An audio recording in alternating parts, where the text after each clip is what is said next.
Once the music industry kicked in and said, oh my gosh, the suburbs are eating up these stories of pain and destruction and death, guess what we kept writing? More songs, not expressing our pain, exploiting our pain. This is commonplace. They're no longer hiding it. They're saying it out loud. DIY. DIYers, what is going on with hip hop today? What is going on with mainstream rap? And why is it now prompting so many conversations from influential rappers? It's no longer just the politicians who are critical of the content. It is those who would consider themselves peers of these artists that are making this said music. Specifically, here we have Lecrae, who is one of the most well-known artists in the Christian rap space. He's talking in this interview where he basically compares the music that is out, the rap music that is out. He compares it, or he describes it as being what he says is trauma porn. Grew up in a time period where rap music was expressing the pain of broken families, broken environments. Once the music industry kicked in and said, oh my gosh, the suburbs are eating up these stories of pain and destruction and death, and they're willing to pay top dollar, guess what we kept writing? More songs, not expressing our pain, exploiting our pain. So, and they're like, well, shoot, these guys got all this trauma and stuff going on in their lives and it's selling like hotcakes. We want more of this. No, we don't want the college educated student who can rap and who has a good story to tell. We don't want to hear him. We don't want Childish Gambino. And so that's why the Kanyes, the Drakes, the Childish Gambinos, the Kendricks are more rare, and the little whoever's and the young whoever's are in abundance because they're telling these broken stories, this narrative over and over again that people take as porn. That's satanic. Just saying. Sheesh. It's going to be a wild theory. You know, I'm full of those. I'm going to call this the Slim Jesus theory. Not that that's a rapper name that shifted the culture at large. I think it was a very silent contribution that Slim Jesus made. If you don't know who Slim Jesus is, oh my God. This was his moment 8 years ago. I fuck with savages, you a fuck boy, you can't hang. I call this the Slim Jesus theory because of this Slim Jesus interview. It was one of the first times that I ever heard a rapper tell the truth. At least a rapper who exists in this realm of making music. And people don't talk about this enough. You know, when you listen to your music, there's a lot of street stories. Like how involved were you streetwise in terms of streetwise? Like, I mean, for the most part on the street shit, like I got homies that are in that shit and I know people who are and people around me. I mean, I'm not out here catching bodies and shit, obviously. Like, I'm fucking smart. This is somebody who went supremely viral because he does not look the part of what you hear when it comes to this style of drill music. He said, I'm not living that life. I'm not stupid. But you make music for stupid people? Is that your perception of this? I'll let him continue. I mean, I know people and I've been, in some situations, but I'm not like out here fucking killing people. Do you have a criminal record at all? Nah, I'm straight. So you've never been arrested? No, I've never been arrested. I'm straight. It's interesting to hear them talk about this is just an art form that they're creating. And it's crazy, the comments that came out. Oh, man, he's so smart, bro. See, what you don't understand, I was like, you're not woke, Curtis. Like, the thing about Slim Jesus is that he sees in 4D. And what he's doing is like, shut up. He heard this shit, thought it sounded cool, and was like, what if I did it? You think they let me get that off? He got it off and then told the damn truth. I like to bring you to Exhibit B. I got a pack, hit him and do it again. I'm fucking a friend. I have a girlfriend. I don't have no young ladies. Don't DM me. This is Lil Tekka, very popular rapper in his age group, and he's, once again, telling the truth about the lyrics. As Lecrae was talking about, at one point in time, these were stories that people were expressing so that they didn't live the savage lives that they once lived. These were means of expression. These were a way to get out of that lifestyle. This wasn't for sport. I got bands when I'm flying to France, drinking till a nigga land. Nah, I never went to France. Know what I do to your mans? No, I ain't shooting the hands. Took an airline, took one again. Crashed a Ferrari, so I hopped in the Benz. I don't even drive. I don't even know how to drive. Like, after a certain part, it becomes like, Curtis, you're picking on the kid. No, I'm trying to help you understand the narrative that a Lecrae just set for you. This is commonplace. They're no longer hiding it. They're saying it out loud. I'm just saying it's cool shit because people, it's a vibe. It's a vibe is the worst phrase that ever happened to hip hop. I'm telling you that right now. It's a vibe, fam. It's just, you just got to vibe with it. That is the worst shit that ever happened to hip hop. That laid the ground for anything to come through the pipeline. Sometimes the comeback is quieter than the exit. Extended Warranty isn't just another album drop. It's the sound of dedication, crafted right here in the heart of my home. It's where I rap, produce, mix, master, and even perform shows. It's kind of like my personal Amazon for art directly to you. In Extended Warranty, every track, especially favorites like I Told My Wife. I haven't told my wife I want to rap again. Stand as a chapter of renewal at 39 years of age. This, of course, is my promise to you, this craft, after sharing 9 years of knowledge on YouTube. Now I'm channeling all that energy back into music. And as you know, this means no streaming platforms. Just us. And to my supporters, this music, this vision, this success, it's alive because of you. Here's to the art that fuels us, the journeys we share, and the revolution that is just getting started. Get your exclusive copy of Extended Warranty at CurtisKing.com.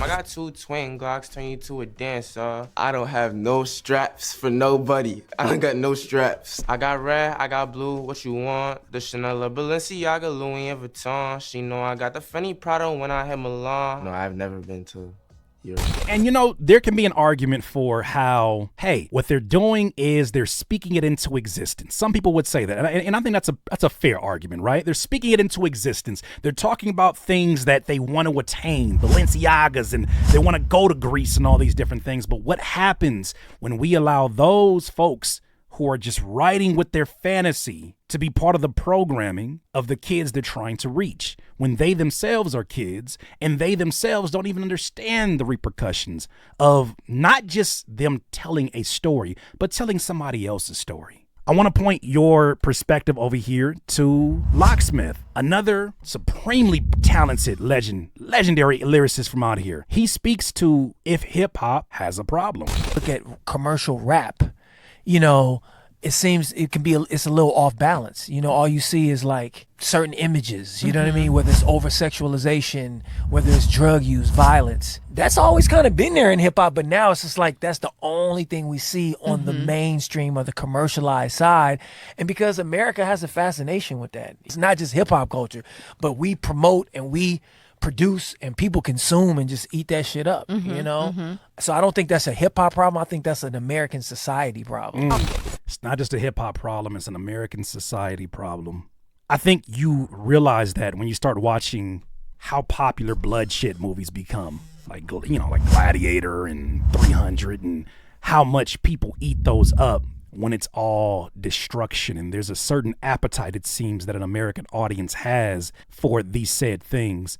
I found this throwback clip of Kendrick Lamar talking about kind of the energy that he had after he made the Control verse, where he was going at everybody, and people didn't understand that energy because a lot of folks come into this culture without any kind of friction, without any kind of research, without any kind of appreciation. It's just like, oh, that shit look tight. I think I'm gonna do it too. That's where you were going when you were so blunt on Control. You were like, I need to say this. This is what I mean. Yeah, what we doing it for? Right. This is culture. This is not something you just play with, you know, get some few dollars and get out. You know, people live their lives to this music, period. You know, it's my partners in the hood right now that they listen to rap every day because it's the only thing that can relate to their stories and their tribulations. They live and breathe it. You can't play with this, and you have to take in consideration what you write down on that paper. And if you're not doing it to say the most impactful or doing it to be the best you can be for the listener to live their daily lives, then what are we doing? What are we doing here? What are we doing? What are we doing? And I think that's more a statement to just artists in general. What are we truly doing here? I know everybody's not here to save the world. I know some people are here to have a hell of a time. They're here to have a good time. They're not really concerned with going anywhere below the surface. I get it. Those have to exist, right? Those are kind of the NPCs of rap in themselves. But for those of you that know better, for those of you that are chasing things that you know bring you out of your natural element, those things that are not even aligned with how you grew up, I don't think folks realize, even in the short period of time that Slim Jesus rose to viral fame and then, kind of moved on with, or society moved on the way that it did, that has even shifted it again, right? We're living in a time where you could find your next favorite rapper on a TikTok simply because he's dressed like one of your cousins. I see a guy that is a gas station attendant and he does raps on his lunch break in front of the gas station. Now he has figured out a niche so specific, other gas station attendants or just folks who are working blue collar jobs see a little bit of themselves in him. That's how specific and how authentic music is starting to become again. Not on a commercial level. They're still pushing the same thing as before because those people, I am convinced, are insane.